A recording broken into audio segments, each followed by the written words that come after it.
Chapter 8. Joe Meets Apollyon. "Girls, where are you going?" asked Amy, coming into their room one Saturday afternoon, and finding them getting ready to go out with an air of secrecy which excited her curiosity. "Never mind, little girls shouldn't ask questions," returned Joe sharply. "Now if there is anything mortifying to our feelings when we are young, it is to be told that, and to be bidden to 'run away, dear,' is still more trying to us."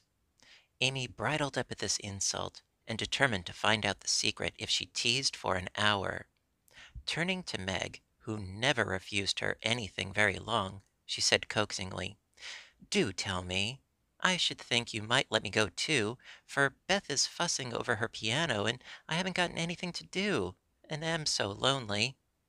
"I can't, dear, because you aren't invited," began Meg, but Joe broke in impatiently. "Now, Meg, be quiet, or you will spoil it all. You can't go, Amy, so don't be a baby and whine about it."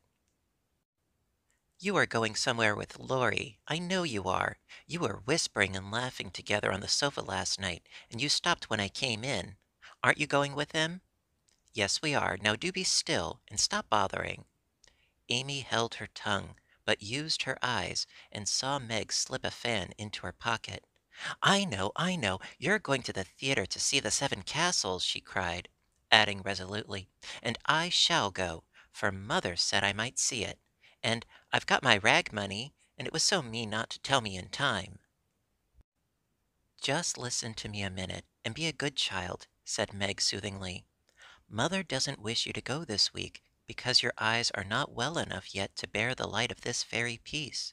Next week you can go with Beth and Hannah, and have a nice time. I don't like that half as well as going with you and Laurie. Please let me. I've been sick with this cold so long, and shut up. I'm dying for some fun. Do, Meg. I'll be ever so good," pleaded Amy, looking as pathetic as she could. "Suppose we take her. I don't believe mother would mind, if we bundle her up well," began Meg. "If she goes, I shan't, and if I don't, Laurie won't like it, and it will be very rude, after he invited only us, to go and drag in Amy. I should think she'd hate to poke herself where she isn't wanted," said Joe crossly, for she disliked the trouble of overseeing a fidgety child when she wanted to enjoy herself. Her tone and manner angered Amy, who began to put her boots on, saying, in her most aggravating way, "I shall go.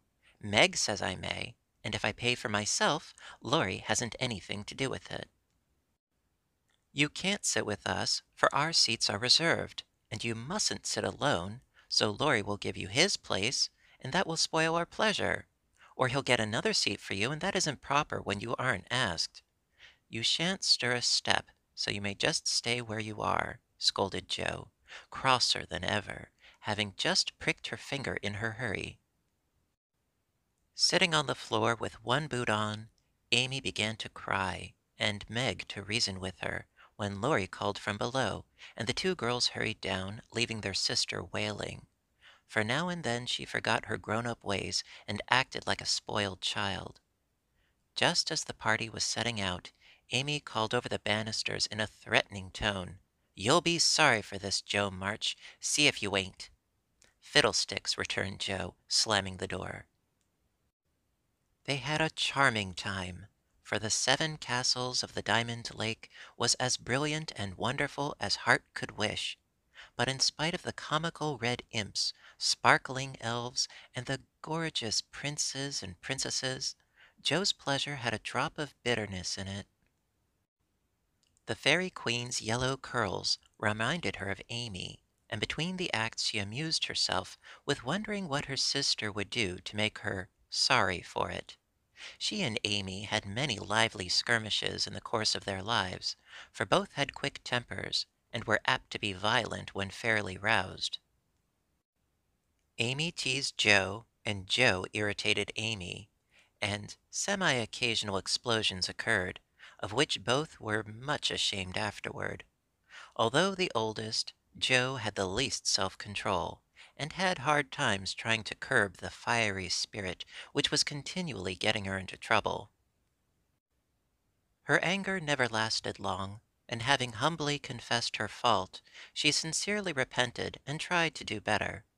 Her sisters used to say that they rather liked to get Jo into a fury because she was such an angel afterward.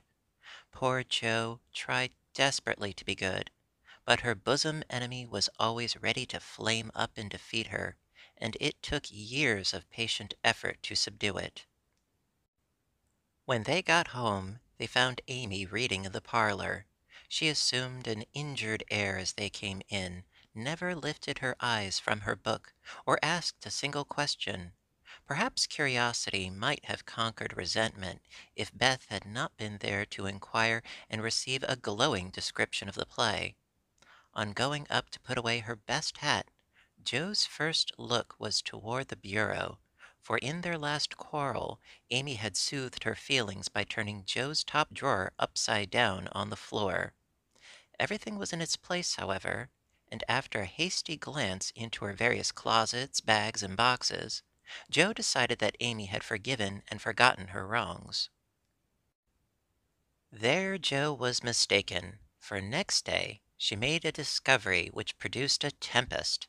Meg, Beth, and Amy were sitting together late in the afternoon when Joe burst into the room, looking excited and demanding breathlessly, "Has anyone taken my book?" Meg and Beth said no at once, and looked surprised. Amy poked the fire and said nothing. Joe saw her color rise and was down upon her in a minute. "Amy, you've got it." "No, I haven't." "You know where it is, then." "No, I don't."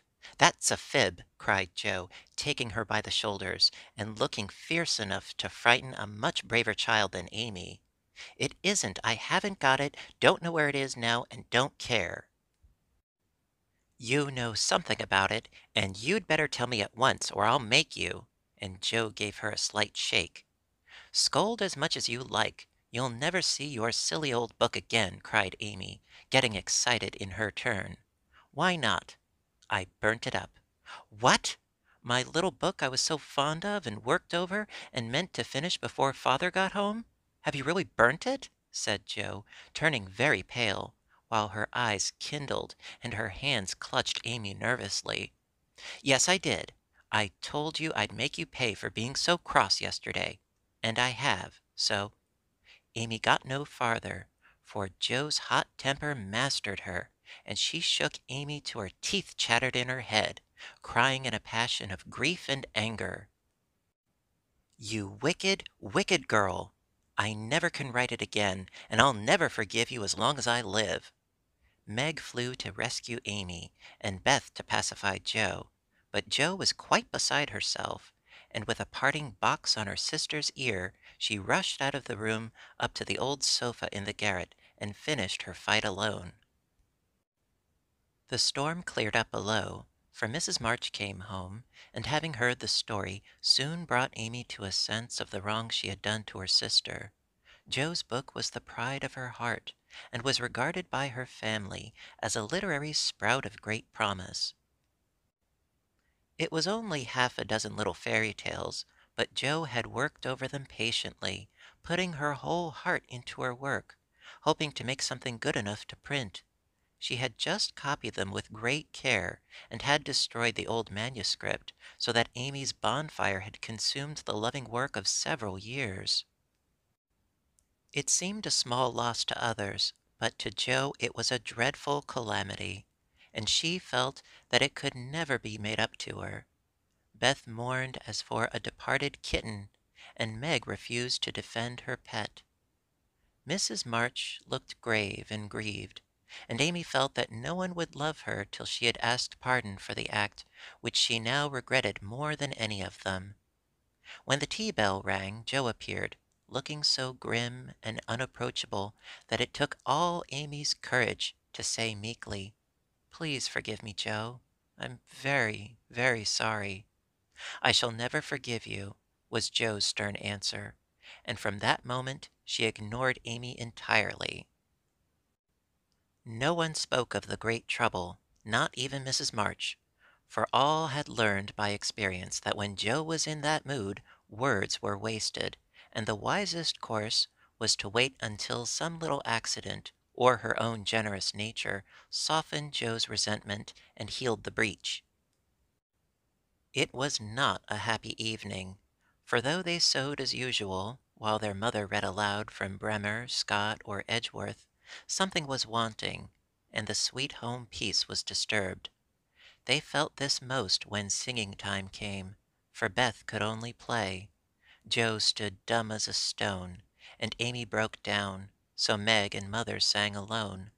But in spite of their efforts to be as cheery as larks, the flute-like voices did not seem to chord as well as usual, and all felt out of tune. As Joe received her good-night kiss, Mrs. March whispered gently, "My dear, don't let the sun go down upon your anger. Forgive each other, help each other, and begin again tomorrow." Joe wanted to lay her head down on that motherly bosom and cry her grief and anger all away, but tears were an unmanly weakness, and she felt so deeply injured that she really couldn't quite forgive yet. So she winked hard, shook her head, and said gruffly, because Amy was listening, "It was an abominable thing, and she doesn't deserve to be forgiven." With that, she marched off to bed, and there was no merry or confidential gossip that night. Amy was much offended that her overtures of peace had been repulsed, and began to wish that she had not humbled herself, to feel more injured than ever, and to plume herself on her superior virtue in a way which was particularly exasperating. Joe still looked like a thundercloud, and nothing went well all day. It was bitter cold in the morning. She dropped her precious turnover in the gutter. Aunt March had an attack of the fidgets. Meg was sensitive. Beth would look grieved and wistful when she got home. And Amy kept making remarks about people who were always talking about being good, and yet wouldn't even try when other people set them a virtuous example. Everybody is so hateful. I'll ask Laurie to go skating. He is always kind and jolly, and will put me to rights, I know," said Jo to herself, and off she went. Amy heard the clash of skates and looked out with an impatient exclamation. "There! She promised I should go next time, for this is the last ice we shall have. But it's no use to ask such a cross patch to take me." "Don't say that. You were very naughty, and it is hard to forgive the loss of her precious little book. But I think she might do it now, and I guess she will, if you try her at the right minute," said Meg. "Go after them. Don't say anything till Jo has got good-natured with Laurie. Then take a quiet minute and just kiss her or do some kind thing, and I'm sure she'll be friends again with all her heart." "I'll try," said Amy, for the advice suited her, and after a flurry to get ready, she ran after the friends who were just disappearing over the hill. It was not far to the river, but both were ready before Amy reached them. Jo saw her coming and turned her back. Laurie did not see, for he was carefully skating along the shore, sounding the ice, for a warm spell had preceded the cold snap. "I'll go on to the first bend, and see if it's all right before we begin to race," Amy heard him say, and he shot away, looking like a young Russian in his fur-trimmed coat and cap. Jo heard Amy panting after her run, stamping her feet and blowing on her fingers as she tried to put her skates on. But Jo never turned, and went slowly zigzagging down the river, taking a bitter, unhappy sort of satisfaction in her sister's troubles. She had cherished her anger till it grew strong and took possession of her, as evil thoughts and feelings always do, unless cast out at once. As Laurie turned the bend, he shouted back, "Keep near the shore. It isn't safe in the middle." Jo heard, but Amy was struggling to her feet and did not catch a word. Jo glanced over her shoulder, and the little demon she was harboring said in her ear, "No matter whether she heard or not, let her take care of herself." Laurie had vanished round the bend. Jo was just at the turn, and Amy far behind, striking out toward the smoother ice in the middle of the river. For a minute, Jo stood still, with a strange feeling in her heart. Then she resolved to go on. But something held and turned her round just in time to see Amy throw up her hands and go down, with a sudden crash of rotten ice, the splash of water, and a cry that made Joe's heart stand still with fear. She tried to call Laurie, but her voice was gone. She tried to rush forward, but her feet seemed to have no strength in them, and for a second she could only stand motionless, staring with a terror-stricken face at the little blue hood above the black water. Something rushed swiftly by her, and Laurie's voice cried out, "Bring a rail! Quick! Quick!" How she did it she never knew, but for the next few minutes she worked as if possessed, blindly obeying Laurie, who was quite self-possessed, and lying flat, held Amy up by his arm and hockey stick till Joe dragged a rail from the fence, and together they got the child out, more frightened than hurt. Now then, we must walk her home as fast as we can. Pile our things on her while I get off these confounded skates," cried Laurie, wrapping his coat around Amy and tugging away at the straps which never seemed so intricate before. Shivering, dripping, and crying, they got Amy home, and after an exciting time of it, she fell asleep, rolled in blankets before a hot fire. During the bustle, Joe had scarcely spoken, but flown about, looking pale and wild, with her things half off, her dress torn, and her hands cut and bruised by ice and rails and refractory buckles. When Amy was comfortably asleep, the house quiet, and Mrs. March sitting by the bed, she called Joe to her and began to bind up the hurt hands. "Are you sure she is safe?" whispered Joe, looking remorsefully at the golden head, which might have been swept away from her sight forever under the treacherous ice. "Quite safe, dear. She is not hurt, and won't even take cold, I think. You were so sensible in covering and getting her home quickly," replied her mother cheerfully. "Laurie did it all. I only let her go. Mother, if she should die, it would be my fault." And Joe dropped down beside the bed in a passion of penitent tears, telling all that had happened, bitterly condemning her hardness of heart, and sobbing out her gratitude for being spared the heavy punishment which might have come upon her. "It's my dreadful temper. I try to cure it. I think I have. And then it breaks out worse than ever. Oh, mother, what shall I do? What shall I do?" cried poor Joe in despair. "Watch and pray, dear. Never get tired of trying, and never think it is impossible to conquer your fault," said Mrs. March, drawing the blowsy head of her shoulder and kissing the wet cheek so tenderly that Joe cried harder than ever. "You don't know. You can't guess how bad it is. It seems as if I could do anything when I'm in a passion. I get so savage I could hurt anyone and enjoy it. I'm afraid I shall do something dreadful some day, and spoil my life, and make everybody hate me. Oh, mother, help me. Do help me." "I will, my child, I will. Don't cry so bitterly, but remember this day, and resolve with all your soul that you will never know another like it. Joe dear, we all have our temptations, some far greater than yours, and it often takes us all our lives to conquer them. You think your temper is the worst in the world, but mine used to be just like it. Yours, mother? Why, you are never angry." And for the moment, Joe forgot remorse in surprise. "I've been trying to cure it for 40 years, and have only succeeded in controlling it. I am angry nearly every day of my life, Joe, but I have learned not to show it, and I still hope to learn not to feel it, though it may take me another 40 years to do so." The patience and the humility of the face she loved so well was a better lesson to Joe than the wisest lecture, the sharpest reproof. She felt comforted at once by the sympathy and confidence given her. The knowledge that her mother had a fault like hers, and tried to mend it, made her own easier to bear, and strengthened her resolution to cure it, though 40 years seemed rather a long time to watch and pray to a girl of 15. "Mother, are you angry when you fold your lips tight together and go out of the room sometimes? When Aunt March scolds or people worry you?" asked Joe, feeling nearer and dearer to her mother than ever before.